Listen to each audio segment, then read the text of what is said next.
ယနေ့ညသာသနာတော်နှစ်2565ခုနှစ်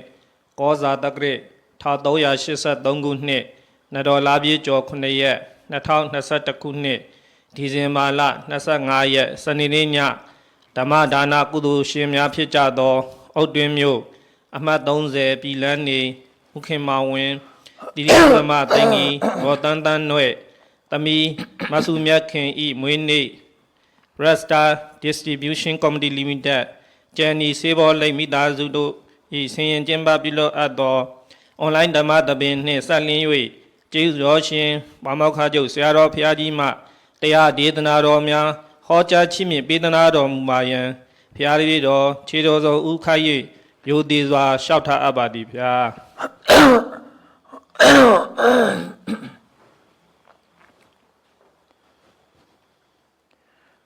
သာသနာတော်နှစ်2560နှစ်65နှစ်မြန်မာတက္ကရာ1383ခုနှစ်နရောလာဥကျော်9ရက်2021ခုနှစ်ဒီဇင်ဘာလ25ရက်နေ့၌အွန်လိုင်းမှာဟောကြားအပ်သောတရားဒေသနာတော်ထေရီမတို့ဤပါရမီဘဝနှင့်နောက်ဆုံးနေ့ရက်များအပိုင်း1တရားဒေသနာတော်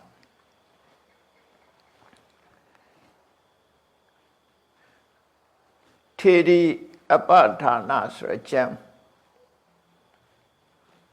မြတ်စွာဘုရားရဲ့တပည့်တော်များဖြစ်တဲ့ဘိက္ခုနီထေရီမတွေဟာဘဝတန်တရားမှာဘယ်လိုကုသိုလ်ကောင်းမှုတွေလုပ်ခဲ့ကြတယ်မြတ်စွာဘုရားလက်ထက်ရောက်တဲ့အခါတရားဓုတရားမြတ်ရပြီးတော့ဘယ်လိုပြိဋိဘံဆံဝင်သွားကြတယ်ဆိုတဲ့အကြောင်းကိုဟောပြောမှာဖြစ်ပါတယ်ပါဠိတော်အနေနဲ့ထေရီအပဒါနပါဠိတော်လို့ခေါ်တယ်အပဒါနဆိုတာသူတို့ရဲ့ကျင့်ကြံကြုတ်ကိုအထောက်ခဲ့တဲ့အကြောင်းတရားတွေပေါ့နော်ကိုယ်တိုင်ကျင့်သုံးလိုက်နာခဲ့တဲ့အကျင့်တရားတွေနဲ့ပတ်သက်ပြီးတော့နာမည်မှတ်လို့လွယ်အောင်ထေရီမတို့ဤပါရမီဘဝနှင့်နောက်ဆုံးနေ့ရက်များနောက်ဆုံးနေ့ရက်ဆိုတာပြိဋိဘံဆံသွားကြတဲ့နေ့ရက်တွေမြတ်စွာဘုရားလက်ထက်အဲ့တော့အပါရဏကျမ်းမှာအစဉ်လိုက်ဖော်ပြထားတဲ့အထက်မှာနာမည်ထင်ရှားတဲ့ထေရီမတွေရဲ့အကြောင်းကိုဟောကြားမှာဖြစ်လို့ကျမ်းစာအစဉ်တိုင်းတော့မဟုတ်ပါဘူးဘိက္ခုနီဘဝကိုရောက်သွားတဲ့ထဲမှာပထမဆုံးကဘုရားမြတ်စွာရဲ့မိတွေးတော်ဂေါရမီမိတွေးလို့ဆိုတာအမေရဲ့ညီမလို့ဆိုလိုပါတယ်ဒီနေရာမှာညမပြေမှာမွေတွေးဆိုရင်အဖေရဲ့နောက်မိန်းမလို့လည်းပြောကြတာကိုအဲ့တော့ဒီနေရာမှာမိတွေးတော်ဆိုတာဘယ်တော့မှရဲ့ညီမဖြစ်လို့အမေရဲ့ညီမအဲ့ဒီအမေညီမဖြစ်တဲ့အမည်နာမကမဟာပစာပတိအနွယ်အပြင်ခေါ်တဲ့အခါကျတော့ခေါရမီအလုံးဟာဘုရားရဲ့မျိုးနွယ်တွေကခေါရမမျိုးနွယ်ဖြစ်သည့်အတွက်ကြောင့်ဒါကအနွယ်ရဲ့နာမည်လို့ခေါ်တယ်ခေါရမီခေါရမဆိုတာအနွယ်ရဲ့နာမည်ကိုယ်ပိုင်အနာမည်ကမဟာပစာပတိအမျိုးသမီးတွေကပထမဆုံးဘိက္ခုနီဟိုခွင့်ရတဲ့အမျိုးသမီးမဟာပစာပတိခေါရမီသူ့အကြောင်းကနေစပြီးတော့ကျမ်းစာမှာလာရှိတဲ့အတိုင်းများစွာအကျယ်မချဲ့ပဲနဲ့မှတ်တမ်းတင်ထားတဲ့အတိုင်းဟောပြောသွားပါမယ်အပ္ပဒံပါဠိတော်မှာဆိုထားတဲ့အတိုင်းဘာသာပြန်ယုံပြန်ပြီးတော့ရှင်းလင်းတဲ့စကားလုံးတွေကိုရှင်းလင်းပြီးတော့ဟောမှာမဟာပဇာပတိဂေါရမီအကြောင်းနဲ့ပတ်သက်ပြီးအပ္ပဒံမှာခါထာပုဒ်တွေနဲ့မှတ်တမ်းတင်တာ ဂါထာဆိုတာမြန်မာလူပြောရင်တော့ကြပြာတွေပေါ့ကြပြာနဲ့မှတ်တမ်းထင်တာကြပြာပုတ်ပေါင်းဂါထာပုတ်ပေါင်းက192ပုတ်ရှိတယ်အဲ့တော့နေ့စဉ်ပြီးသလောက်ဟောသွားဒီနေ့အဲ့ဒီမဟာဗဇာဝတိဂေါရမီရဲ့အကြောင်းနဲ့ပတ်သက်ပြီးတော့ဟောမယ်ထေရီမတို့ရဲ့ပါရမီဘဝနဲ့နောက်ဆုံးနေ့များဆိုဒီကနေ့ကတော့မဟာဗဇာဝတိဂေါရမီရဲ့ပါရမီဘဝနဲ့နောက်ဆုံးနေ့များလို့ဒီလိုမှတ်ရမှာပေါ့အဲ့တော့192ပုဒ်ထဲကပထမဂါထာကနေစပြီးတော့ရှင်းလင်းပြီးတော့ပြောပါမယ်ဧကရာလောကပစ္စောတောဝေတာလိယမဟာဝနေကုတာဂရေသူတာလာယဝတ္တတေနရတာရတိမဟာဗဇာပတိဂေါရမီရဲ့နောက်ဆုံးနေ့နဲ့ပတ်သက်ပြီးသူဘယ်မှာနေတာလဲဆိုတာလေးကစပြောထားလောကကြီးရဲ့မိရှုတဆောင်ဖြစ်ပြီးလူပေါင်းတို့ရဲ့တရားပေါင်းတို့ရဲ့ခေါင်းဆောင်ဖြစ်တဲ့ရသော်ဘုရားဟာတဲ့မဟာဝနဝေသာလီပြည်นี้ကမဟာဝနမှာရှိတယ်ကုတဂရသာလာဆိုရက်ကျောင်းတိုက်ကြီးမှာသတင်းသုံးနေထိုင်စဉ်အခါဖြစ်ပါတယ်အဲ့တော့မိတော်တို့ဂေါရမီဘေကုဏီဝတ်တော်လည်းပဲဝေသာလီမှာဝတ်တာပဲအဲ့တော့အသက်နဲ့ပတ်သက်လို့စာပေကျမ်းကမှာအတိအကျဆိုထားတာမတွေ့ရတော့လေခံမှန်းပြောကြကြည့်မယ်ဆိုလို့ရှိရင်မေရမယာကအသက်50ကျော်မှဖះလောင်းကိုဖွာတာတိဋ္ဌရမင်းသားကိုဖွာတာအဲ့တော့ညင်မဆိုတော့သူတို့သိအသက်မကွာခံမှန်းပြောမယ်ဆိုရင်မေရမယာကို50ယူမယ်ဆိုရင်မဟာဗဇာပတိဂေါရမီက2နှစ်လောက်လျှော့ပြီးတော့48နှစ်လောက်ဖြစ်ဖွဲ့ရရှိတယ်ပေါ့အဲ့တော့ဖះတဲ့အသက်48နှစ်ကြီးတယ်ဆိုတော့မြတ်စွာဘုရားဖះဖြစ်တဲ့အခါမှာအသက်80ကျော်သွားကြပြီသူတို့နောက်အဲ့ဒီမြတ်စွာဘုရားသက်တော်40အရွယ်ရောက်တဲ့အခါမှာမိရွေးတော်ဂေါရမီကသက်တော်88နှစ်လောက်ဖြစ်နေပြီဘွားကြီးဖြစ်နေပြီလေဘာကြောင့်သူအဲ့ဒီမှာဘေကုဏီဝတ်ထားတော့လို့ဆိုတော့သုတ္တရဏမင်းကြီးကနန်းတော်မှာပဲလူဝတ်ကြောင်နဲ့ပဲယဟန္တာဖြစ်ပြီးတော့ပြိဋိဘံဆံသွားတယ်လူလိုပြောရင်တော့နတ်ရဆံသွားတယ်ပေါ့နော်ယဟန္တာဖြစ်သွားတော့ပြိဋိဘံဆံတယ်လို့ပြောတာနန်းတော်မှာပဲပြိဋိဘံဆံသွားတယ်အဲ့တော့သုတ္တရဏမင်းကြီးကအသက်60ကျော်လောက်ဖြစ်မယ်မဟာဗဇာပတိဂေါရမီကအသက်80ကျော်သုတ္တရဏမင်းကြီးမရှိတဲ့နောက်မှာအဲ့ဒီအချိန်မှာမြတ်စွာဘုရားဝေသာလီမှာ9ဝမြောက်ပါတရင်သုံးတာကိုအဲ့ဒီ9ဝမြောက်မှာတရင်သုံးတဲ့အချိန်မိရင်းတော်ဂေါရမီကလိုက်လာပြီးတော့ဘိက္ခုနီဝတ်တာအဲ့တော့အသက်80ကျော်သွားပြီလို့တို့ခံမှန်းလို့ရတယ်ပေါ့နော်အသက်80ကျော်အခုနောက်ဆုံးချိန်ရောက်တဲ့အခါကျတော့သက်90ပိုင်းတို့ဘာလို့ဖြစ်လောက်တယ်ပေါ့သက်ရွယ်ကြီးတဲ့ချိန်ဖြစ်တော့အဲ့တော့မြတ်စွာဘုရားကဝေသာလီမဟာဝနမှာကုတဂရသလာကျောင်းမှာသတင်းသုံးနေတယ်တဲ့အဲ့ဒီချိန်မှာတဒါစိနတမာတုဆာမြတ်စွာဘုရားရဲ့မိတွေးတော်မာတုပခိနီမာတုဆာမေရောရဲ့ညင်မအရင်မြတ်စွာဘုရားရဲ့မေရောညင်မအရင်ဖြစ်တဲ့မဟာဂေါရမီဘိက္ခုနီမဟာဗဇာပတိဆိုတဲ့ဘိက္ခုနီမကြီးဟာ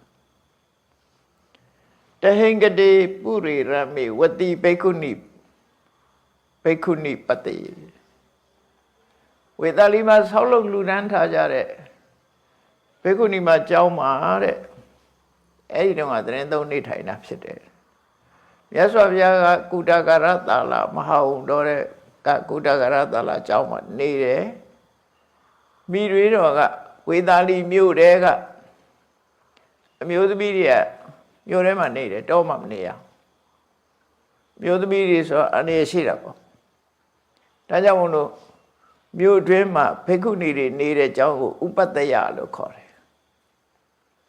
မြို့ထဲမှာဆောက်လုပ်ထားတဲ့ဥပတ္တယမှာဘိက္ခုနီတွေနေတဲ့ဥပတ္တယမှာမိတွေတော်ကြီးဟာအဲ့ဒီမှာနေတယ်တဲ့ဘိက္ခုနီဟိဝိမု ക്ത ဟိတတေဟိသဟပင်္စဟိရဟောကတယတတေဝံစိတ်တတတိဝိတခိတာအဲ့ဒီဝေသာလီဘိက္ခုနီကျောင်းမှာသတင်းသုံးနေထိုင်တဲ့အချိန်မှာတဲ့ယဟန္တာအဖြစ်သို့ရောက်သွားတဲ့ကိရိတာတွေကလွတ်မြောက်ပြီးတဲ့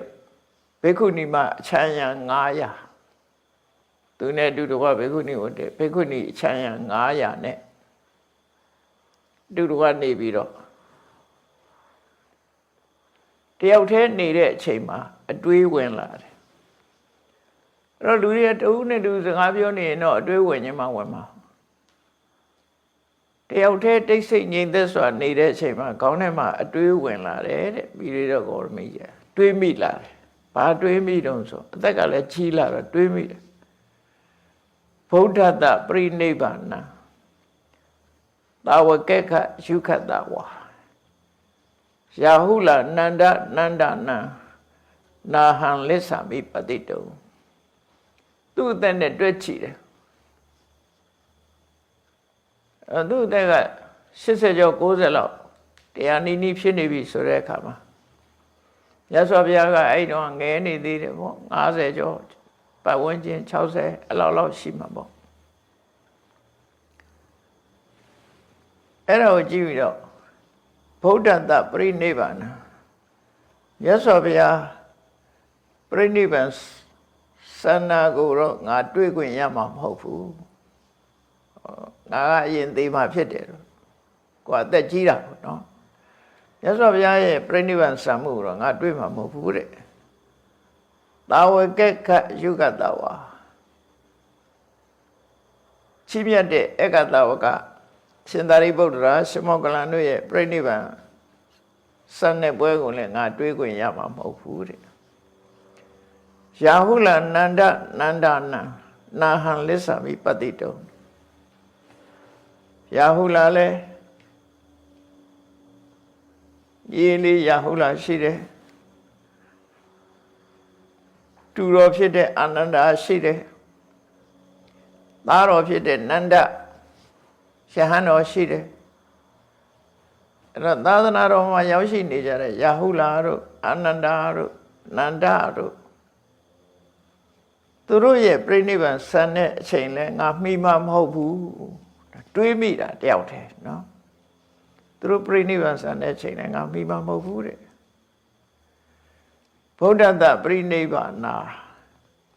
တာဝကေကယုဂတဝါမဟာကတ္တဝနန္ဒနာအာနန္ဒယာဟုလနာသာမြတ်စွာဘုရားပြိဋိဘံမဆံမီရှင်သာရိပုတ္တရာရှမောကလန်ဧကတဝကရိပြိဋိဘံမဆံမီရှင်မဟာကတ္တဝပြိဋိဘံမဆံခင်သာရောနန္ဒပြိဋိဘံမဆံခင်တူတော့အနန္ဒာတို့ရေတော့ယာဟုလာတို့ပြိဋိဘံမဆံခင်တဲ့ပฏิကိစ္ဆာယုသင်္ခါရံဩသစ္စိတဝနာနေဖုတေကိစ္စယံလောကနာထေနအနုညာတာမဟေတိနာစဉ်းစားတာသူရဲ့ယဉ်နီးတဲ့ဆွေတော်မျိုးတော်တွေအာကိုယုံကြည်ကြတဲ့ယဟန်တော်တွေကြီးညိုလေးစားရတဲ့ရှင်သာရိပုတ္တရာရှမောကလန်တို့ရှင်မကတ္တဗတို့သာသနာတော်မှာထင်ရှားတဲ့ပုဂ္ဂိုလ်တွေ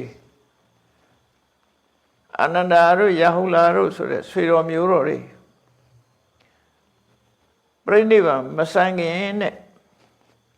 ကျွတ်တင်ပြီးတော့ အာယုသင်္ခါရဩသစိတ်တဝနာအသက်ကိုဆွန့်လွတ်တယ်ဆိုတာအာယုသင်္ခါရလွတ်တယ်လို့ဆိုတာအသက်ရှိဖို့နေဖို့ဆန္ဒမရှိတော့တာတက်ကြီးလာပြီဆိုလို့ရှိရင်လူကြီးတွေတခါလေပြဿနာကြတယ်ငါသေခြင်းပါပြီဆိုတာပြောတာရှိတယ်တက်ကြီးလာလို့ရှိရင်ပြောကြတယ်အဲ့လိုအဲ့တော့အာယုသင်္ခါရဆိုတာအသက်ကိုထိမ့်သိမ်းဆောက်ရှောက်ထားတဲ့သမဘတ်မျိုးကိုအာယုသင်္ခါရလို့ခေါ်တာ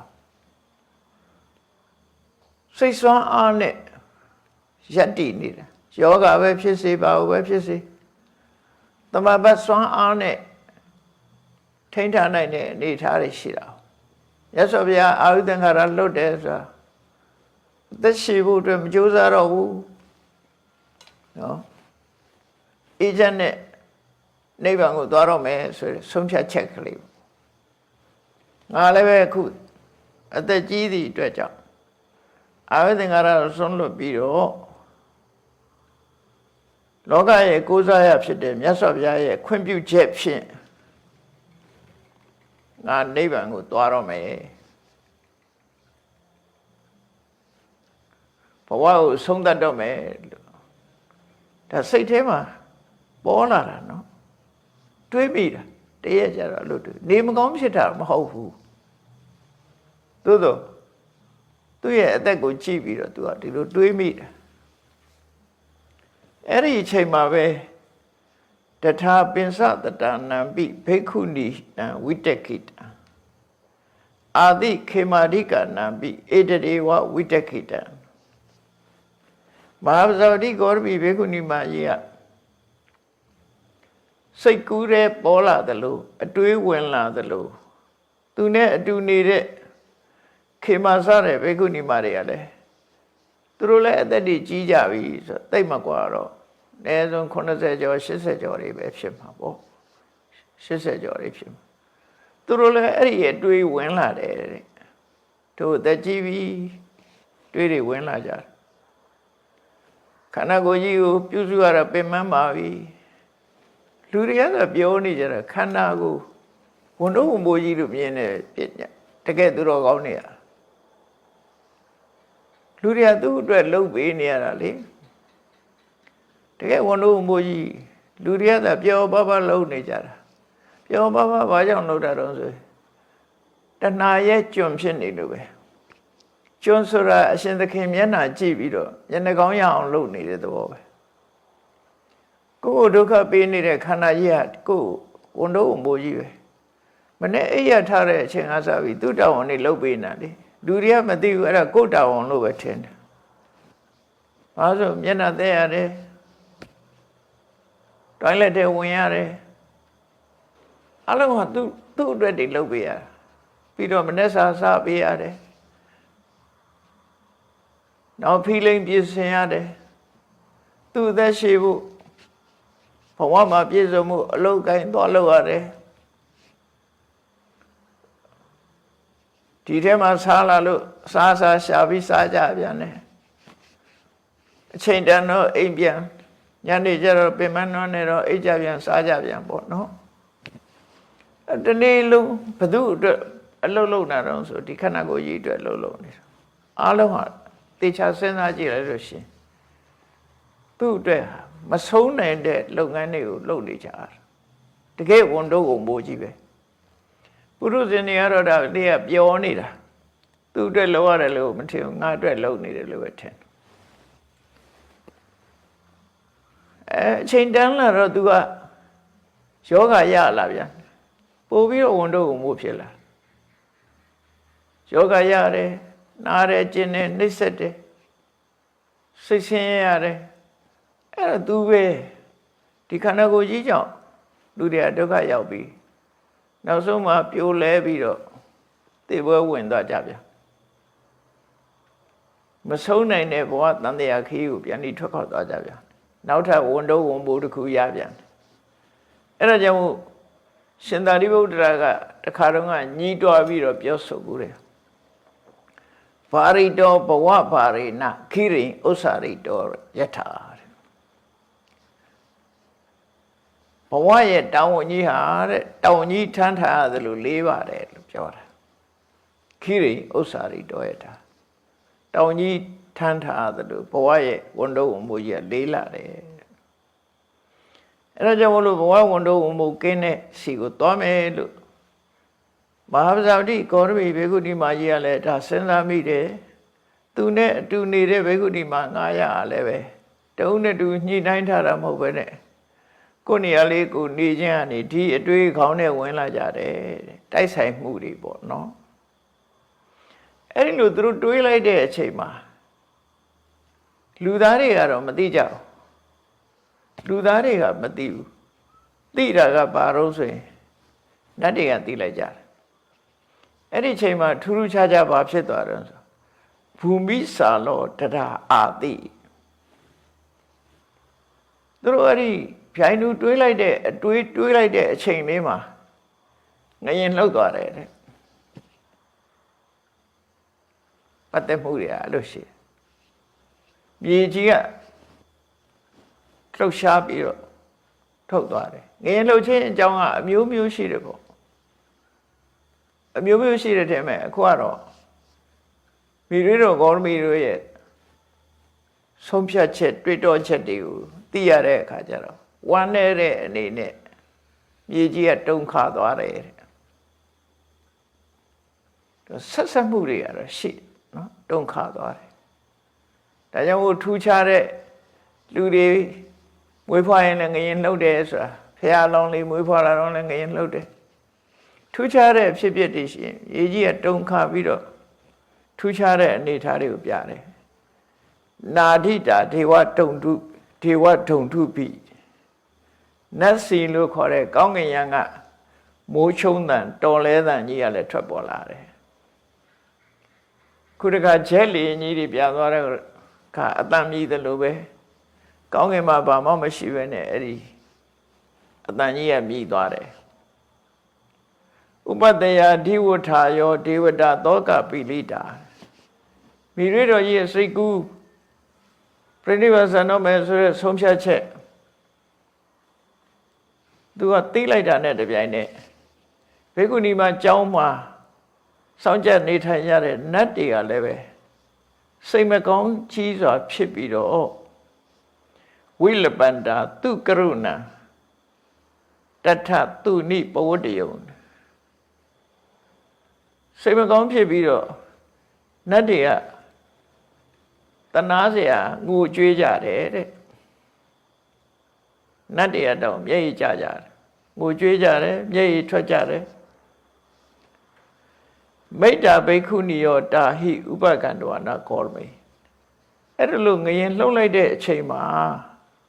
မိရိတော်ဂေါရမီကြီးနဲ့အတူနေတဲ့ဘိက္ခုနီမတွေဟာ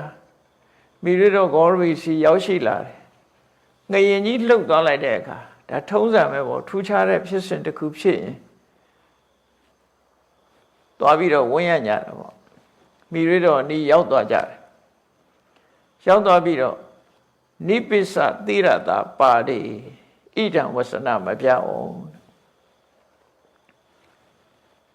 မိရိတော်ကြီးရဲ့ခြေထောက်ပေါင်းဥခေါင်းဖြင့်ရှ िख ိုးတယ်ခေါင်းနဲ့တိုက်ပြီးတော့ရှ िख ိုးတယ်ဗမာပြည်မှာတော့လုံးလေးလှုပ်တာမရှိဘူးအိန္ဒိယနိုင်ငံသားတွေကြည့်နေရှ िख ိုးရင်သူကအဝဲရရှင်းမကုန်ဘူးခြေထောက်လာပြီးတော့လက်နဲ့တို့ပြီးတော့သူကနှစ်ဖူးလှုပ်တယ်ဒါအတုလှုပ်တာပေါ့နော်တကယ်ကတော့တကယ်နှစ်ဖူးနဲ့ခြေပမိုးပေါ့ခြေပမိုးကိုတိုက်တာဒါမှရှ िख ိုးတယ်လို့ခေါ်တယ်အဲ့သူတို့တွေရှ िख ိုးတာကြည့်တနေ့ရမယ်ဒီလာတဲ့အိန္ဒိယသားတယောက်အနိနာကလာပြီးခြေပမိုးလာပြီးတော့လက်နဲ့တို့ပြီးတော့နှစ်ဖူးတင်ပြီးအဲ့လိုရှ िख ိုးတယ်အဲ့ဒါဒီဟာအတွက်လုပ်တယ်ဆိုတာနားလဲရသီရတာနိပိစသီရတာပါတိသူတို့ရဲ့ထုံးတမ်းစင်လာရဥခေါင်းနဲ့ခြေထောက်ကိုတိုက်ပြီးတော့နှစ်ဖူးနဲ့ခြေထောက်ကိုတိုက်ပြီးတော့ရှ िख ိုးဣဒံဝဆနမဖြတ်ဘေကုဏီတွေကနှစ်ဖူးနဲ့ခြေထောက်ကိုတိုက်ပြီးရှ िख ိုးပြီးပြောကြတယ်တဲ့ ထတောလျတောရလဝသိတာမယမယေရဟောကတာမိရွေးတော်ကြီးကိုပြောတယ်အရှင်မတပည့်တော်မတို့အမြဲတမ်းဖုံမထအောင်ရေဖြန်းထားတဲ့မြေကြီးကတဲ့အခုတိတ်တိတ်ဆိတ်ဆိတ်နေနေတဲ့အချိန်လေးမှာသာဆလာစလိတာဘူမိလှုပ်ရှားသွားတယ်နှုတ်သွားတယ်နာဒိတာဒေဝဒုံတုပိကောင်းကင်ယံလဲတော်လဲတန်ကြီးကြားလိုက်ရတယ်ပရိဒေဝသ300နေငိုတန်နေလဲကြားလိုက်တယ်နတ်တရားငိုတဲ့အတန်ထွက်လာလို့ငိုတန်နေလဲကြားလိုက်တယ်မြေကြီးကလည်းလှုပ်သွားတယ်ကောင်းကင်ယံကလည်းတော်လေးတန်နေလဲပဲ့တင်ထပ်သွားတယ်ငရင်လှုပ်လိုက်တဲ့အချိန်မှာဒီမြည်မှုတွေကဒီလိုရှိတတ်တယ်နော်တခါလေခုချိန်မှလည်းဖြစ်တာတွေရှိတယ်ပရိဒေဝသ300နေငိုကြွေးတန်နေလဲသူတို့ကြားလိုက်တယ်ကိမထံနုနဂေါရမီဂေါရမီအရှင်မကြီးတဲ့ဘာဖြစ်လို့ဒီလိုဖြစ်တာတော့ရှင်းပြပါအောင်တန်တော်နဲ့စုဝေးရောက်ရှိလာပြီးတော့ငရင်လှုပ်တဲ့တော်လေးတန်နေလဲကြားတယ်ငိုကြွေးတန်နေလဲကြားတယ်ဘာဖြစ်တာတော့ဘာဖြစ်လို့ဒီလိုဖြစ်ရတာတော့စုယုံရောက်ရှိလာပြီးတော့မေးကြတယ်အဲ့ဒီမှာမဟာဗဇဗတိဂေါရမီကရှင်းပြတယ်တဒဩသတတပ္ပံယထာပရိဝေယထာပရိဝိတက်ခိတံတာယောတပ္ပပိအဟံတုယထာပရိဝိတက်ကံဝိတက်ခိတံသူရဲ့စိတ်ကူးမိတဲ့အကြောင်းအလုံးစုံကိုရှင်းပြတယ်အဲ့ဒီဘိက္ခုနီမတွေကလည်းသူတို့လည်းစိတ်ကူးကြံစီမိတဲ့အကြောင်းပြောဆိုကြတယ်အဲ့ဒီအချိန်မှာစိတ်ကူးကြံစီတာတွေဖွင့်ဟပြီးတော့ပြောဆိုတဲ့အဆင့်ရောက်လာတော့ဘိက္ခုနီမတွေကတောင်းဆိုကြတယ်ယတိတေရုစိတံအယေနိဗ္ဗာနံပရမံတိဝံနိဗ္ဗာယိတမသဗ္ဗပိဗုဒ္ဓနုညာယသုပ္ပတိအရှင်မကြီးမွန်မြတ်အေးချမ်းတဲ့နိဗ္ဗာန်ကိုနှစ်ချိုက်တဲ့နိဗ္ဗာန်ကိုဝင်တော့မယ်ဆိုလို့ရှိရင်တဲ့ရသော်ဘုရားရဲ့ခွင့်ပြုချက်နဲ့တပည့်တော်မှာအားလုံးတို့အတူဝင်ကြပါမယ်နိဗ္ဗာန်အတူသွားကြမယ်မယံတဟာဝနိခန္တာဂရာပိစဘဝပိစတဟာယေဝကမိတ္တမနိဗ္ဗာန်ပရမုတ္တမမိရွေတော်ကြီးရဲ့ခြံရံဘိက္ခုနီမတွေကပြောကြတယ်တပည့်တော်မတို့အိမ်ကနေထွက်ပြီးတော့ဘိက္ခုနီဝတ်တုံးကလည်းတူတူဝတ်ခဲ့ကြတာဟုတ်တယ်မိရွေတော်နဲ့အတူတူတိုင်ဝေမင်းသမီး900အတူဝတ်ကြတာ哦ဒါကြောင့်မို့အိမ်ကထွက်လာတော့ကလည်းတူတူထွက်လာကြတာတဲ့ဘဝကထွက်ခွာသွားတော့လေတူတူထွက်ကြရအောင်ဒီပြောတာနော်အိမ်ကထွက်တော့ကလည်းတူတူထွက်လာကြလို့နိဗ္ဗာန်သွားတာဆိုတာဘဝကထွက်ခွာသွားတာအဲ့တော့ဘဝကထွက်ခွာတော့လည်းပဲတူတူထွက်ခွာကြရအောင်ဒီလိုမုံမြတ်တဲ့နိဗ္ဗာန်ကိုတပည့်တော်မတို့အတူပဲသွားကြပါစို့မိရွေးတော်ကြီးကိုဝိုင်းတောင်းဆိုတယ်တောင်းဆိုတော့မိရွေးတော်ကြီးကပြောတယ်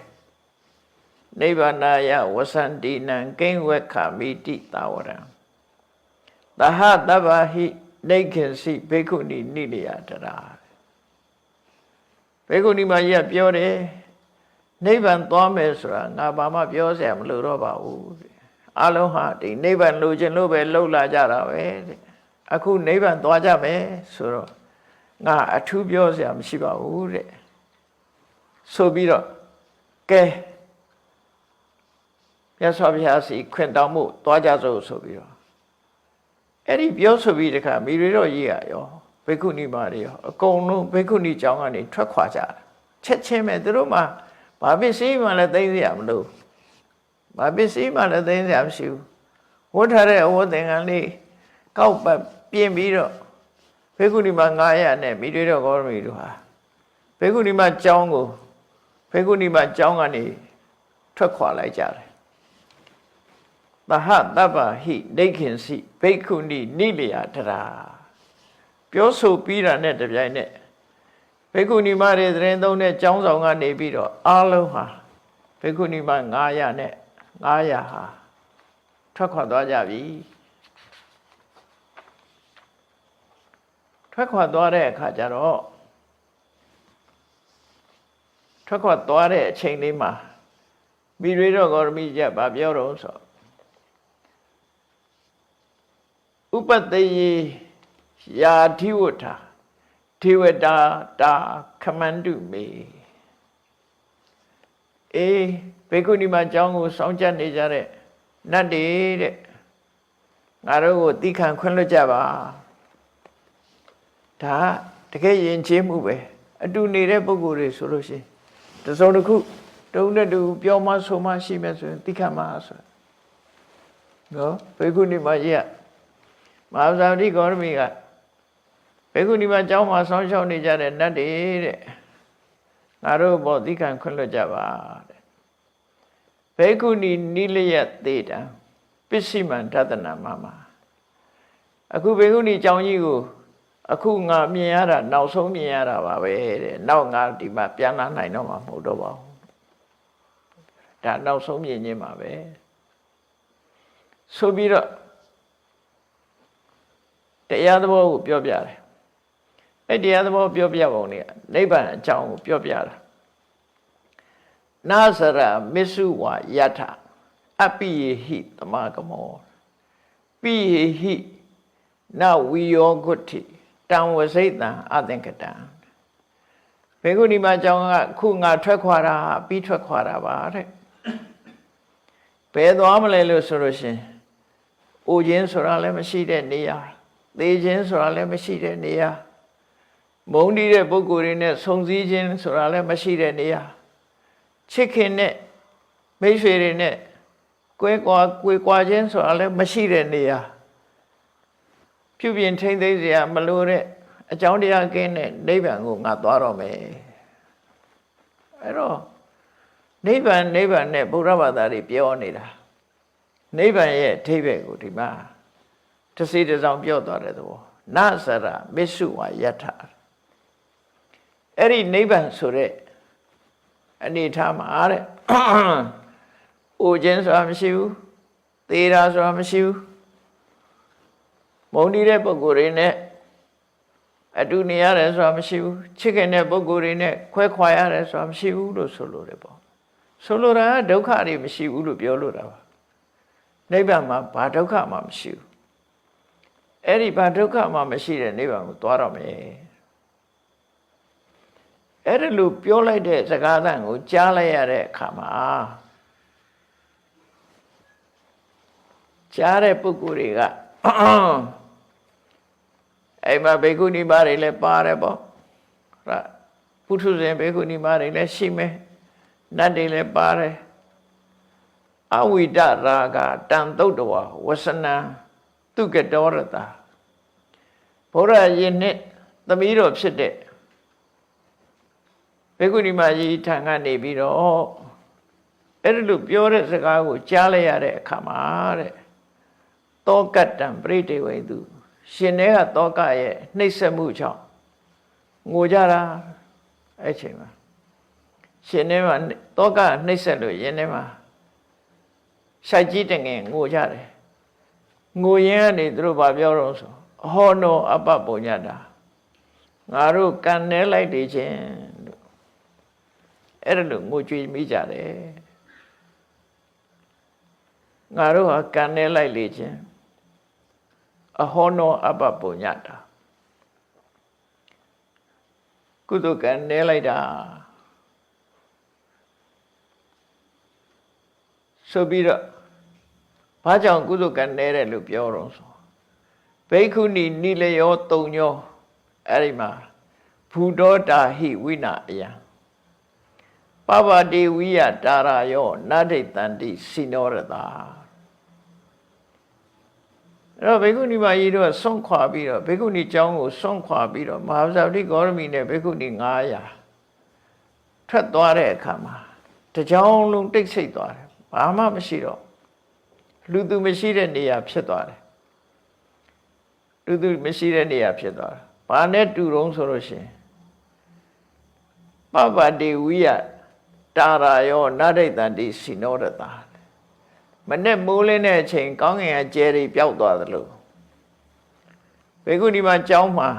ဘုရားသမီးတော်တွေပျောက်သွားပြီတဘာမှမရှိတော့ဘူးကုံထွက်သွားကြပြီအဲ့လိုတင်စားပြီးတော့ပြောထားတာနော်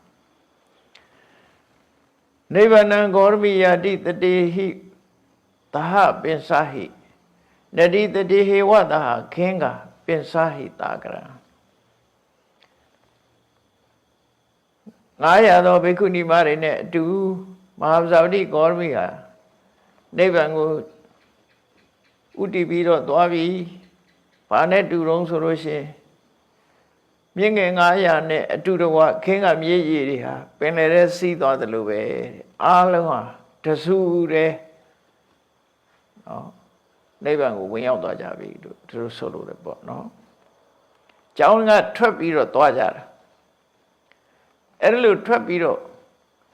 ဘေကုဏီမ900ဘေကုဏီမကျောင်းကနေတန်းထွက်လာတယ်ဆိုတာအဲ့ဒီလိုတန်းထွက်လာတဲ့အချိန်မှာသူတို့ကမြို့ထဲကကျောင်းကိုရသော်ဗျာသတင်းသုံးတဲ့ဘာဝနာကိုသွားကြမယ်သူတို့အဲ့ဒီဘက်ကိုဘေကုဏီမ900တန်းစီပြီးထွက်ခွာလာတဲ့အခါမှာမြို့ထဲမှာနေထိုင်ကြတဲ့သူတို့ကြီးညိုကြတဲ့ဒကာဒကမတွေဟာအိပ်ပြင်ထွက်လမ်းပေါ်တက်လာကြပြီးတော့ကိုကြွေးကြပြန်တယ်တရင်ကလည်းချက်ချင်းပြန်နှံ့သွားတယ်နဲ့တူတယ်ပတိဓတုမဟာဘောဂေမိရိတော့ဂေါရမီကြီးကိုတကယ်ကိုငကိုယ်တော့ကလည်းလူဘွားတော့ကလည်းမိဖုရားဘုံကံလည်းကြီးတော့စီစဉ်ချမ်းသာကြွယ်ဝတဲ့တကယ်တန်ဖိုးကြီးမာတဲ့ဘိက္ခုနီမကြီးပတိဓတုသူတို့ပေါ်မှာစိတ်မကွက်ပါနဲ့လူဆိုတာသူတို့ကိုစွန့်ပစ်ထားခဲ့တယ်ဆိုရင်စိတ်ကွက်လို့ထင်တာစိတ်မကွက်ပါနဲ့အနထာယောဝိဟာယနောသူတို့ကိုကိုးကွယ်ရမဲ့အောင်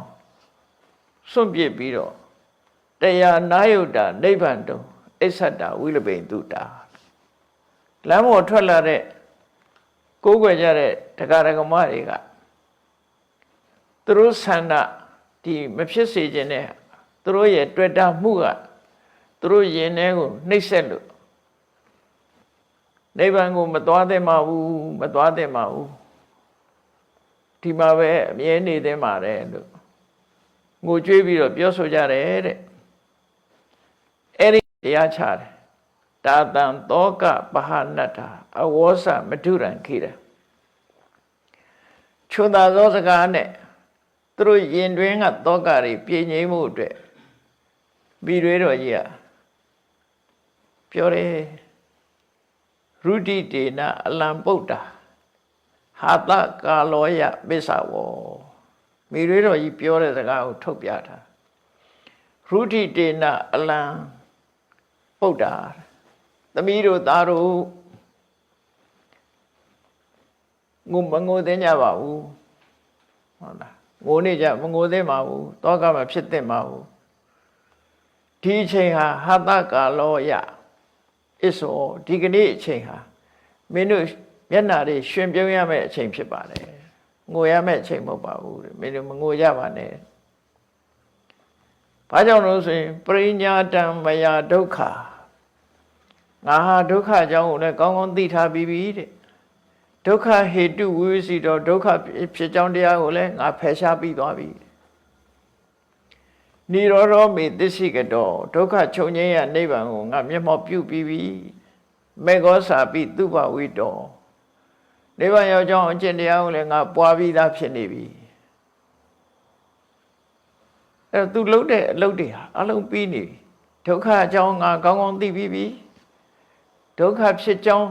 သမုဒယကိုလည်းငါဖယ်ရှားပြီးပြီဒုက္ခချုပ်ငြိမ်းရနိဗ္ဗာန်ကိုလည်းငါမျက်မှောက်ပြုပြီးနေပြီ နိဗ္ဗာန်ရဲ့အကြောင်းအကျင့်တရားကိုလည်းပဲငါရှင်ထဲမှာဖြစ်ပွားစေပြီးပြီဒါကြောင့်မို့လို့မင်းတို့မငိုနဲ့ဝမ်းသာရမယ့်အခါဖြစ်တယ်လို့ပြောတယ်အဲ့ဒီပြီးတော့ဆက်ပြောတယ်ပရိစိန်နောမယတတ္ထာငါရဲ့ဆရာဖြစ်တဲ့မြတ်စွာဘုရားကိုငါကျေးဇူးဆက်ပြီးပြီဆိုလို့တယ်ပေါ့ပရိစိန်နောမယတတ္ထာငါသည်ကျေးဇူးရှင်ဆရာသမားကိုလှုပ်ကြွေးပြုစုပြီးပြီဆိုတာအလှုပ်ကြွေးပြုပြီးပြီဆိုတာကျေးဇူးဆက်တာကိုပြောတာနော်မိဘတွေဆရာသမားတွေကသားသမီးကသူတို့ကိုပြုစုတယ်ဆိုတာသူတို့စကားကိုနားထောင်ပြီးလိုက်နာတာအကောင်းဆုံးပြုစုခြင်းပဲလေခိုးလို့ပြုစုတာကိုပြောတာမဟုတ်တရားလည်းပဲမြတ်စွာဘုရားလမ်းညွှန်တဲ့အတိုင်းအလုံးသူကလှုပ်ပြီးပြီဆိုတော့မြတ်စွာဘုရားအပေါ်မှာကြွေးတင်စရာဘာမှမရှိဘူးဘုရားကြိုက်တာသူအကုန်လှုပ်ပြီးသွားပြီအဲ့ဒါကိုပြောပရိစိန်နောမယတတ္ထာရဟန္တာဖြစ်သွားလို့ရှိရင်အဲ့တော့ဘုရားအကြိုက်အကုန်လုံးကျင့်ပြီးတဲ့အခါကျတော့မြတ်စွာဘုရားကိုပြုစုပြီးပြီဆိုတာမြတ်စွာဘုရားရှင်းနှလောက်အောင်ငါကျေးဇူးဆက်ပြီးပြီလို့ဆိုလိုတဲ့အတိတ်ပဲနော်အဲ့တော့ဘုန်းကြီးတို့တွေကကျေးဇူးကိုဆက်လို့ကိုမရသေးဘူးမဆက်နိုင်သေးသိက္ခာပုဂ္ဂိုလ်တွေကဆက်နေစေလို့ဆိုတယ်တရားကျင့်နေရင်ဆက်နေတာလို့ပြီးတော့ဆက်ပြီးပြီလို့ပြောလို့မရသေးဘူးဆရာသမားကျေးဇူးဆိုတာဘယ်နည်းနဲ့ကျေးဇူးဆက်ရတာတော့ဆရာသမားကိုနှိမ့်နေပေးတာကျေးဇူးဆက်တာလားမဟုတ်ဘူးဆရာသမားကိုကြည်ငယ်ပြုတာကျေးဇူးဆက်တာလားမဟုတ်ဘူးပစ္စည်းလေးပါထောက်ပံ့ရင်ကျေးဇူးဆက်တယ်လားမဟုတ်သေးဘူးကျေးဇူးဆက်တယ်ဆိုတာဓမ္မနဲ့သူညွှန်ကြားထားတဲ့သူချမှတ်ထားတဲ့လမ်းကြောင်းအတိုင်းအပြည့်အဝလိုက်ပေးတာမှာကျေးဇူးဆက်တယ်လို့ခေါ်တယ်အဲ့တော့ဒီမဟာဗဇာဝတိဂေါရမီကမြတ်စွာဘုရားကျေးဇူးကိုသူဆက်ပြီးပြီတဲ့အကုန်လုံးဘာလို့လဲဆိုဘုရားဖြစ်စေချင်တဲ့အတိုင်းသူဖြစ်သွားတယ်မြတ်စွာဘုရားဖြစ်စေချင်တာဘာလို့ဆိုရင်ရှင်တဲ့ကိလေသာတွေကင်းသွားစေချင်တာအဲ့တော့ရှင်တဲ့ကိလေသာတွေကင်းပြီးတရားဥတရားမြတ်ရလို့ပရိစိန်နောမယတတ္ထာမြတ်စွာဘုရားကကျေးဇူးဆက်ပြီးပြီဘာဖြစ်လို့ပြောနိုင်တာတော့ဆိုကတံဗုဒ္ဓသာသနာဘုရားဆုံးမတဲ့အတိုင်းငါအလုံးလုပ်ပြီးသွားပြီအလုံးလုပ်ပြီးသွားဒါယဟနာပုဂ္ဂိုလ်မှာပြောနိုင်တာကျန်တဲ့ပုဂ္ဂိုလ်တွေပြောလို့မရဘူးတရားဒီစကားကလေအလုံးလုပ်ပြီးသွားပြီဩဟိတောဂရုကောပါတော့အလွန်လေးလံတဲ့ခန္ဓာဝန်ကြီးကိုငါချလိုက်ပြီနောက်ထပ်ငါခန္ဓာကိုနောက်ထပ်ဒီအထုပ်ကြီးကထမ်းတော့မှာမဟုတ်တော့ဘူးလို့ဆိုလို့ပုရုဇဉ်တွေကတော့ဒီဘဝဒီခန္ဓာချပြီးနောက်ဘဝထမ်းမြန်တာအထုပ်ကသူကဒီအထုပ်ချလိုက်နောက်တစ်ထုပ်ထမ်းမှာနောက်တစ်ထုပ်ချလိုက်နောက်တစ်ထုပ်ထမ်းအောင်မှာပဲသူကတော့ခန္ဓာငါးပါးပြန်ယူတာဟာအထုပ်ထမ်းတာပဲလေဒုက္ခတွေကိုတနင့်တဘိုးကြီးဒုက္ခတွေကိုတည်သွားတာ ਨੇ တူတူပဲမဲကျမ်းမာနေတဲ့အချိန်တော့ဒုက္ခလို့မထင်ဘူးလေမကျမ်းမာလို့ဆေးရုံနေပေါ်မှာပက်လက်ဖြစ်နေပြီဆိုရင်တော့အဲ့ကြတော့မှဒုက္ခမှန်သိတာခန္ဓာကိုယ်ရဲ့ဒုက္ခပေးတယ်ဆိုတာအဲ့ကြမှသိပါဘယ်လိုမှယုံထွက်လို့မရဒါကြောင့်မို့ဩဟိတောဂရုကောဘာရောအလွန်လေးလံတဲ့ဝန်တို့ဝန်မိုးကြီးကိုငါချလိုက်ပြီဘဝနိတိတမှုဟတ္တာဒီဘဝကနေဟိုဘဝပုတ်ဆောင်ယူသွားတဲ့တဏှာကိုလည်းငါအမြင့်ဖြတ်ပြီးသွားပြီဘဝနိတိစာဘဝကိုပို့ဆောင်တဲ့တဏှာတေယူပို့ဆောင်ရေးလုံးနေတာလူဘဝကနေပြီးတော့နတ်ဘဝနတ်ဘဝကနေတိရစ္ဆာန်ဘဝတိရစ္ဆာန်ဘဝကနေပြိတ္တာဘဝငရဲဘဝတွေကိုပို့ဆောင်ရေးလုပ်ငန်းလုပ်နေတာဘယ်သူတုံးဆိုရင်ကိုယ့်ရင်ထဲကတွေ့တာမှုတဏှာပဲသူကနေပို့ပေးတာတရားကုသကံကလူဘဝပို့လိုက်နတ်ဘဝပို့လိုက်ပြမဘဝပို့လိုက်တခါအဝိဇ္ဇကံကဆွဲချလိုက်ငရဲပို့လိုက်ပြိတ္တာဘဝပို့လိုက်တိရစ္ဆာန်ဘဝပို့လိုက်နဲ့ပို့နေတာပဲအများအားပို့နေတာအဲ့ဒီပို့နေတဲ့ပို့ဆောင်ရေးတဏှာကိုလည်းပဲသူကအကျွမ်းမဲ့ဖြတ်တောက်ပလိုက်ပြီးနောက်ထပ်ပို့ဆောင်လို့မရတော့ဘူးမိတွေတော့ရလို့ပြောတာ ပြောပြီးတော့သူကဆက်ပြီးတော့ပြောတယ်ယတ္တထာယပပ္ပစိတအခါရသမနာကာရိယငါဟာစန္နန်းတော်ကနေပြီးတော့ဒီလူမှုကိစ္စတွေမရှိတော့တဲ့ဘေကုဏီဘဝကိုဝတ်လာတဲ့ရည်ရွယ်ချက်ကတဲ့ဒီဘဝနှစ်တိလို့ခေါ်တဲ့ဘဝကိုပို့ဆောင်ရေးလုပ်နေတဲ့တဏှာအမြင့်ပြတ်ဖို့ပဲဖြစ်တယ်တဏှာကိုယင်ထဲကတဏှာကိရိတာကိုရှင်းဖို့ဖြစ်တယ်အဲ့ဒါကိုရှင်းလင်းနိုင်သည့်အတွက်ကြောင့်တဲ့သောမေအထောနုပ္ပတ်တော်ငါရည်ရွယ်ချက်ဟာအကုန်လုံးရသွားပြီပြည့်စုံသွားပြီရှင်တဲ့တဏှာငါရှင်းနိုင်ပြီကိရိတာတွေအကုန်ရှင်းလိုက်နိုင်ပြီဒါကြောင့်မို့လို့ငါဘဝမှာတပ္ပတန်ရောစနဲ့ခရောတွေ့တာမှုတွေတန်ရောစင်ညိုးတွေအကုန်လုံးမရှိတော့ဘူးငါကိုယ်တော့ဆိုတန်ရောစင်ညိုးတွေရှင်ထဲမှာတန်ရောစင်ညိုးနဲ့ချီနှောင်ထားတဲ့ပုဂ္ဂိုလ်တွေကအဝေးမသွားနိုင်ဘူးလေတော်တော်ထူးဆန်းတာကတခြားကျိုးနဲ့ချီနှောင်ထားလို့ရှိရင်ကျိုးရာတွေထင်းတယ်နော်ယုံမယ်ဆိုရင်လည်းပြတ်ချင်ပြတ်သွားမယ်တန်ရောစင်ကျိုးကြတော့မြင်လည်းမမြင်ရဘူးကျိုးရလည်းမထင်ဘူးယုံလို့လည်းမရဘူးတန်ရောစင်ကျိုးကအလွန်တိမ်မွေးတယ်ဘယ်သွားနေဒီပြန်ရောက်လာတာပဲကျိုးကခိုင်းနေယုံထွက်လို့မရဘူးလို့ဆိုတော့အဲ့တော့သဗ္ဗတန်ရောစနဲ့ခရောတွေ့တာမှုအလုံးတန်ရောစင်အလုံးငါမှကုန်သွားပြီဆိုပြီးတော့အဲ့ဒီမှာလမ်းဘေးမှာဆက်ပြီးတော့ပြောနေတာလမ်းဘေးကနေပြီးတော့ထွက်ပြီးကြောကြတဲ့ဥပဒကတွေဥပဒိကမတွေအလုံးကိုထွက်ပြီးတော့သူတရားဟောနေတာပြီးတော့ဆက်ပြောတယ်ဗုဒ္ဓတတ္တသတတ္တမောအနုနောယာဝဒိဋ္ဌတိနိဗ္ဗာတုံတာဝကာလောမေမာမံပုတ်သောစထပုဒ္ဓိကာရသော်ဘုရားလည်းတတော်တရားရှိနေသေးတယ်ရသော်ဘုရားရဲ့သူတော်ကောင်းတရားတွေဟာလည်းပဲတတော်ထင်ရှားရှိနေသေးတယ်အပြည့်ပြည့်ဝဝရှိနေသေးတယ်အဲ့ဒီဘုရားလည်းထင်ရှားရှိနေတယ်တရားတွေလည်းထင်ရှားရှိနေတဲ့အချိန်ဟာတဲ့ငါနိဗ္ဗာန်သွားဖို့သင့်လျော်သောအချိန်ဖြစ်တယ်အသင့်တော်ဆုံးအချိန်ဖြစ်လို့တဲ့သားတို့သမီးတို့ငါအတွက်မပူကြနဲ့သူကတရားဟောတာနော်ငါအတွက်မပူကြပါနဲ့မိတွေတော့ကြီးမရှိရင်ဟုတ်လားဘာဖြစ်မလဲညာဖြစ်မလဲမပူကြနဲ့တဲ့ပြီးတော့ဆက်ပြောတယ်ကောန္တေညာနန္ဒနန္ဒပိတိဋ္ဌန္တိယဟုလောစီနောဒုက္ခိတောသဟိတောတံကောဟတ္တဓဗ္ဗသဒိဋ္ဌိယ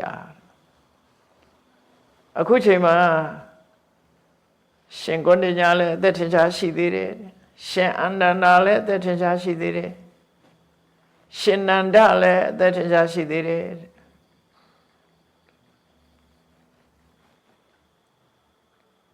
ညီညွတ်တဲ့တန်ဃာတွေလည်းချမ်းချမ်းသာသာရှိနေကြတယ်ဒါကြောင့်မို့ဆန့်ကျင်မဲ့လို့တဲ့ဘာသာကြားဒိဋ္ဌိတွေဟာသူတို့ဟာခေါင်းမထောင်နိုင်ကြပါဘူးဆိုလိုတာကမြတ်စွာဘုရားမှာတပည့်ပရိသတ်အတိုင်းဝိုင်းနေမတ္တမကောင်းပါတယ်လို့ဆိုလိုတယ်ပေါ့နော်ဒါကြောင့်မို့အလုံးရှိနေတဲ့အချိန်သူသွားရတာကောင်းတယ်ပေါ့နော်သာသနာအတွက်ဒီအဖွဲ့အစည်းကြီးအတွက်ဘာမှနောက်ဆက်တင်းစရာမလိုဘူးလို့ပြောတယ်အတိတ်ပဲနောက်မိတွေတော့ရပြောတယ်ဥက္ကာကဝန္တတယတောဥတ္တိတောမာရမတ္တနောနုနတမတိကာလောမေနိဗ္ဗာနထာယပုဒ္ဓိကာသမီးတို့သားတို့အောက်ကကအနွယ်ရဲ့ခုံတရင်ကိုမြင့်တင်ပြီးကိရိတာမဏေကိုနှိမ့်နှင်းနိုင်လို့အောင်မွေးရထားတဲ့ အခုအချိန်မျိုးမှာတဲ့ငါဟာနိဗ္ဗာန်ကိုသွားဖို့ရအကောင်းဆုံးမဟုတ်ဘူးလားအောင်မရပြီလေအောက်ကကမျိုးနွယ်တွေရဲ့ခုံတဲ့ကလည်းအမြင့်ဆုံးဖြစ်သွားပြီဘာလို့ဆိုအောက်ကကဆိုတကြမျိုးနွယ်ကိုပြောတာတကြမျိုးနွယ်တွေကလည်းပဲထွတ်ထိပ်ရောက်နေတယ်ဖျားပွင့်လိုက်တဲ့အချိန်မှာထွတ်ထိပ်ရောက်ရန်သူတွေကိုနှိပ်ကွက်ထားပြီးတော့အောက်ကကမျိုးနွယ်ထွတ်ထိပ်အောင်မြင်မှုတရဖူဆောင်းနေတဲ့အချိန်မှာငါနိဗ္ဗာန်ကိုသွားဖို့ရအသင့်ဆုံးအချိန်ပဲမဟုတ်ပါလားတဲ့စိရပပုတ္တိယမရှံပရိတံအစ္ဆသိစတိအာနန္ဒပေရိကာလောယံကိဝောအတုဟိပုဋ္ဌိကာငါဟိုဘဝတွေတဲ့အလွန်ရှည်ကြားတဲ့ကဘာတွေတဲ့ငါဟာဒီနိဗ္ဗာန်ကိုဆုတောင်းခဲ့တာတဲ့အခုလို့တန်တရားဝဆင်းကလွတ်ခဲ့ဖို့လွတ်ဖို့နှစ်ပေါင်းများစွာကငါတောင်းတခဲ့တာဒီကနေ့ပြည့်စုံသွားပြီပေါ့ဒီကနေ့ရတာပြည့်စုံတဲ့နေ့ဖြစ်တယ်ဒီကနေ့ပြည့်စုံသွားသည့်အတွက်ကြောင့်အာနန္ဒဖေရိကာလောယံဒီကနေ့ဟာဝန္တာစေဟာစီကြီးတီးရမယ့်နေ့ပဲမင်းတို့ငိုရမယ့်နေ့မဟုတ်ဘူးတဲ့ဒီနေ့ကမှပျော်ဆုံးနေ့အောင်စီတီးရမယ့်နေ့ဖြစ်တယ်အာနန္ဒဖေရိဆိုပျော်ပွဲတွေအောင်စီတီးတဲ့အောင်မြည်ဟဲ့ဆိုပြီးတော့ငါရည်မှန်းချက်ဟာပြည့်ပြီဆိုပြီးတော့အောင်စီတီးရမယ့်နေ့ပါတဲ့အဲ့ဒါလိုနေ့ဖြစ်ပါရဲ့သားတို့သမီးတို့ကဘာဖြစ်လို့မျက်ရည်ထွက်နေကြတာတော့တောကပြေပြောင်းမိတွေတော်ကြီးဟောတဲ့တရားတွေဒါတဲ့လူစကားနဲ့ပြောပြနေတာเนาะပြီးတော့အဲ့တော့ရပ်ပြီးသူဟောနေတာအဲ့ဒါနောက်ဆက်ပြောပြန်တယ်သစေမယိတရားအဋ္ဌိယတိစတ္တိကတိညုတာတတ္တမထိတိယတပ္ပကရောထဝိနယံဓမ္မံ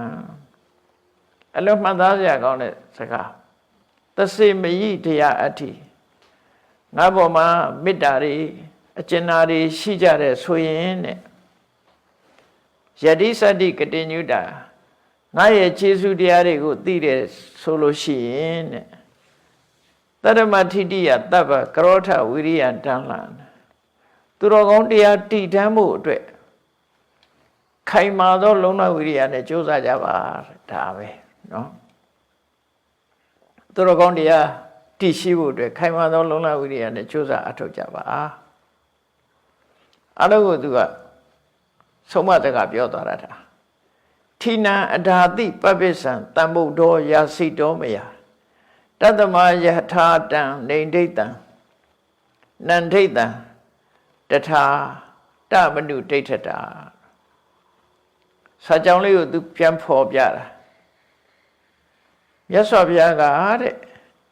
ငါတောင်းပန်လျှောက်ထားလို့ငါရဲ့တောင်းဆိုချက်ကြောင့်အမျိုးသမီးတွေသာသနာပေါင်းဝင်ခွင့်ပေးခဲ့တာဘိက္ခုနီလို့ဟုတ်တယ်မိတွေတော့ရဘလောက်ထီအောင်တောင်းပန်တယ်ဆိုရင်သုတ္တရဏမင်းကြီးမကြမ်းမှဖြစ်တဲ့ကကပိလျုကိုမြတ်စွာဘုရားကြွလာတယ်ခမည်းတော်ကြီးရဲ့နောက်ဆုံးအချိန်ကိုကြွလာတယ်အဲ့ဒီအချိန်မှာခမည်းတော်ကြီးလည်းဆုံးသွားရောမိတွေတော်ကြီးကနန်းတော်မှာသူကမပြောဘူးပေါ့နော်သူတောင်းဝန်နေလည်းမရှိတော့အဲ့ဒီမှာဖះစီသွားပြီးတော့ဘေကုဏီဝုဖို့ခွင့်တောင်းတာပထမအချိန်ဖះညင်းလိုက်တယ်ထပ်တောင်းတယ်ဒုတိယအချိန်လည်းညင်းလိုက်တယ်တတိယအချိန်တောင်းဆိုတဲ့အခါတတိယအချိန်လည်းညင်းလိုက်တယ်ညင်းုံနဲ့မကဘူးမြတ်စွာဘုရားထပြီးတော့ကပိလောကနေထွက်ပြီးဝေသာလိပဲခရီးထွက်သွားတယ်နောက်ထပ်ပြန်လျှောက်ဖို့မရအငင်းခံရရုံနဲ့မကဘူးထသွားတယ်ဘုရားအဲ့ဒီတော့ဘာလုပ်တုံဆိုတော့ကိုယ်ဆိုရင်ကိုဖြတ်ပြီးတော့ဘေကုဏီအမျိုးသမီးတာရွေမင်းသမီး900နဲ့အတူကိုခေါင်းကိုရိတ်ကြပြီးတော့နန်းတော်သူတွေဝတ်တဲ့အဝတ်စားတွေအကုန်ချွတ်ဖိုင်ရစွန်းတဲ့ဝတ်ကိုကိုယ့်အကိုဝတ်ပြီးဖះနောက်လိုက်ကြမယ်ဆိုပြီးတော့လိုက်သွားကြတာအဝေးကြီးသူတို့လိုက်သွားတာကပိလဝကနေပြီးတော့ဝေသာလိထိအောင်ကုန်းချောင်းခရီးနဲ့လိုက်သွားကြတာခြေထောက်တွေကိုဖူးရောင်လို့ခြေထောက်တွေကွဲလို့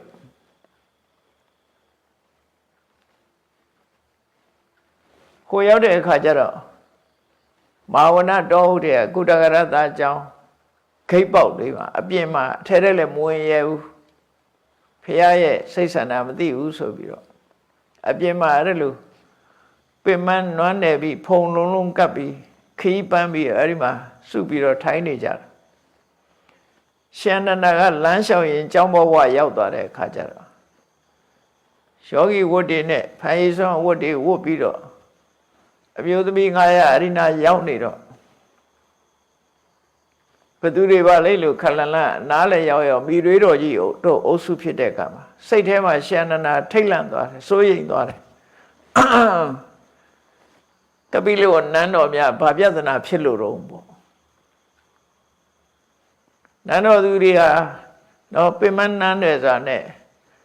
နန်းတော်သူအဝတ်တွေကိုချွတ်ပြီးတော့ဒီဖိုင်ဆုံးဝတ်တွေနဲ့ဒီကိုပင်မစိတ်လက်ညှိုးနွမ်းစွာရောက်နေတာကြည့်တော့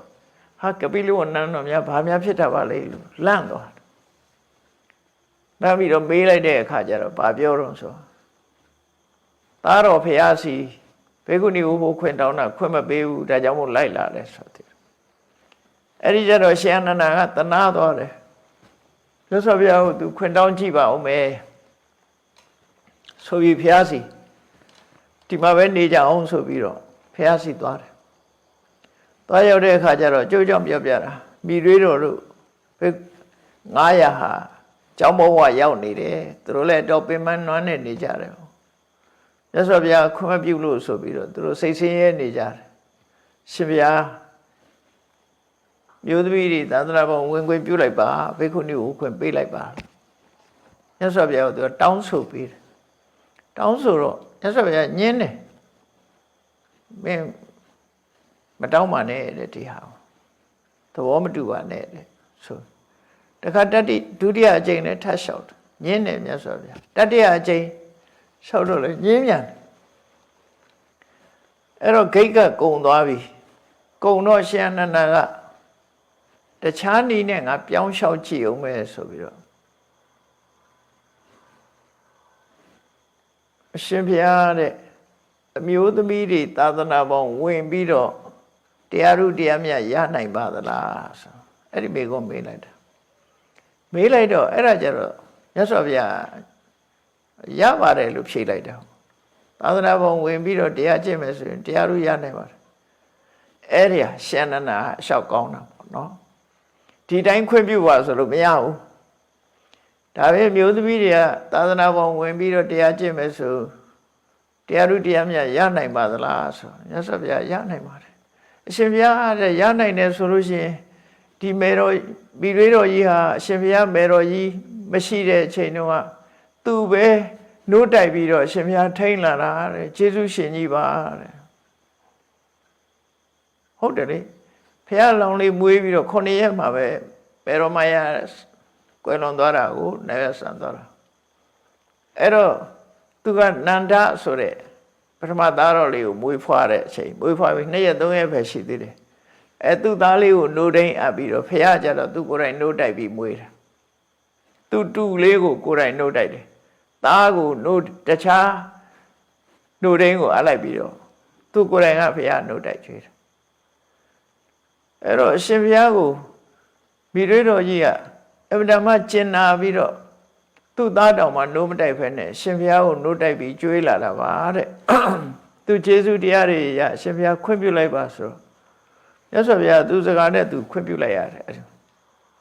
အဲ့တော့ခွင့်ပြုလိုက်တယ်ဆိုဖြောင်းမြောင်ကြီးတော့မပေးဘူးအေးမိတွေးတော်ကြီးက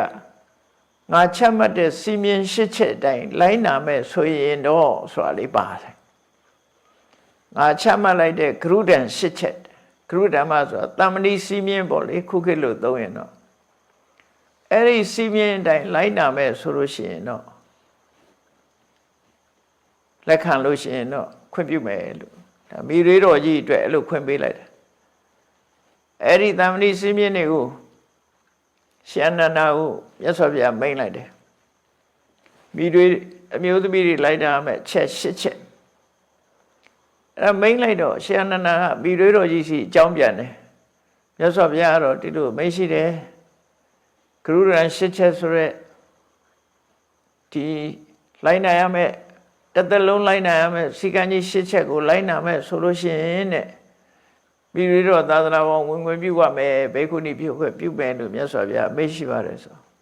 မိရိတော်ကြီးကလည်းရှင်အနန္ဒာပြောပြတဲ့၈ချက်ကိုနားထောင်ပြီးအရှင်ဘုရားတဲ့အမတန်လှပတဲ့ပန်းလေးလက်ဆောင်လာပြီးရင်တပည့်တော်ခေါင်းပေါ်မှာမျက်မျက်နှုံနှုံပန်းသလိုဒီတမဏိစီကံကြီး၈ချက်ကိုတပည့်တော်မျက်မျက်နှုံနှုံပန်းစင်ပါမယ်ဆိုဝန်ခံလိုက်တာအဲ့ဒါနဲ့ရှင်အနန္ဒာပြန်သွားပြီးတော့မိရိတော်ကြီးလက်ခံပါတယ်ဘုရားဆိုအေးလက်ခံရင်ရဟန်းဖြစ်ပြီပေါ့အဲ့ဒီနည်းနဲ့ဟိုတိမ်နဲ့ဝင်ပြီးခုခေတ်လိုကမောဖတ်တာမဟုတ်ဘူးမြတ်စွာဘုရားကသဘောတူလိုက်တာပဲသဘောတူလိုက်တာနဲ့ဘိက္ခုနီဖြစ်သွားတယ်ကြံတဲ့ဘိက္ခုနီမတွေကြတော့ယဟန်တွေကိုခိုင်းလိုက်တယ်တိမ်ထဲမှာဘိက္ခုနီကိုပေးလိုက်ကြဆိုပြီးတော့အဲ့တော့မိရိတော်ကြီးဘိက္ခုနီဖြစ်တာကဂရုရံ၈ချက်ကိုလက်ခံလိုက်တာနဲ့ဘိက္ခုနီဖြစ်သွားတယ်သူနောက်ကပန်းလာတဲ့900ကတော့မဟုတ်ဘူးဧကတောဥပတ္တမနာလို့ခေါ်တယ်ယဟန်တန်ဃာတွေစီမယဟန်ဘိက္ခုနီဖြစ်ခံယူရတယ်သူတို့ကအဲ့လိုဘိက္ခုနီသာသနာဟာအဲ့ဒီချိန်မှာစလာတယ်အဲ့ဒါလေးကိုသူကပြောပြတာထိနံအဓာတိပပ္ပစ္စံတမ္ဗုဒ္ဓောယာစီတော်မယငါတောင်းဆိုလို့မြတ်စွာဘုရားကအမျိုးသမီးတွေကိုရဟန်းဖြစ်ပေးတာတဲ့တတ္တမယထာဟံနန္ဒိတံဒါကြောင့်မလို့ငါဟာကျင့်နဲ့ဝမ်းသာသလိုတဲ့ငါဝမ်းသာသလိုပဲပျော်ပျော်ပါးပါးနဲ့မင်းတို့ယတ္တိကြသာသနာတော်မှာပျော်ပြပါယတ္တိကြလို့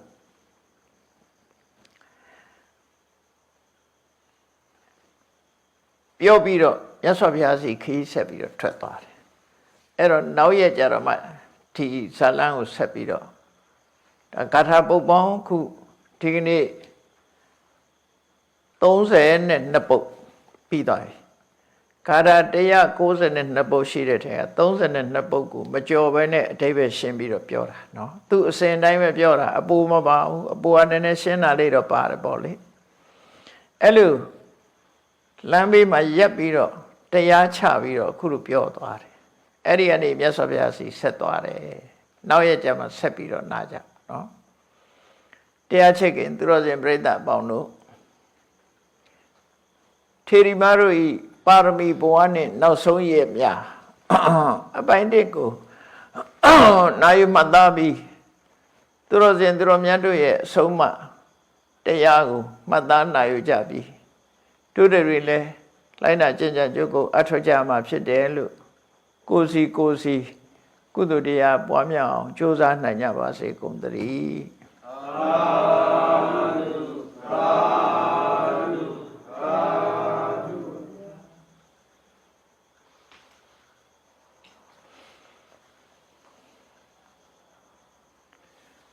ရှေ့ဆက်ချရအောင်အရှင်ဖေယဖေယတပည့်တော်တို့သည်ဓမ္မအတိညာရာရှိမှသာလင်နိဗ္ဗာန်ချမ်းသာကိုမျက်မှောက်ပြုနိုင်ပါသောကြောင့်ဓမ္မအတိညာရာရှိစေရန်ရှိသံရလျက်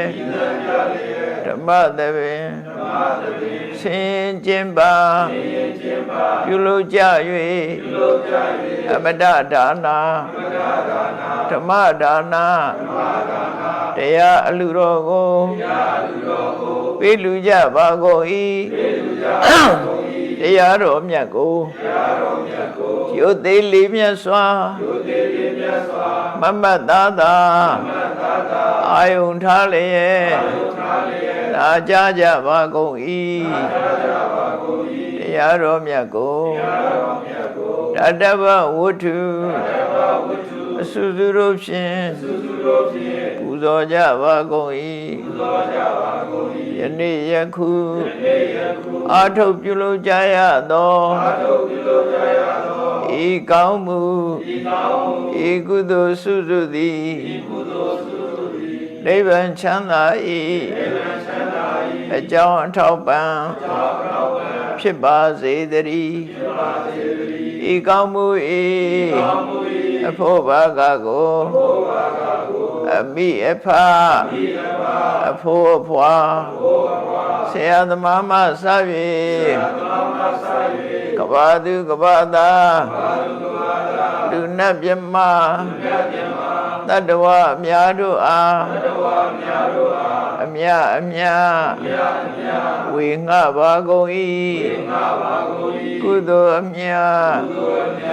ကိုယ်စီရကြကုန်သည်ဖြစ်၍ကိုယ်စိတ်နှဖျားချမ်းသာကြသည်ဖြစ်ကြပါစေကုန်သတည်း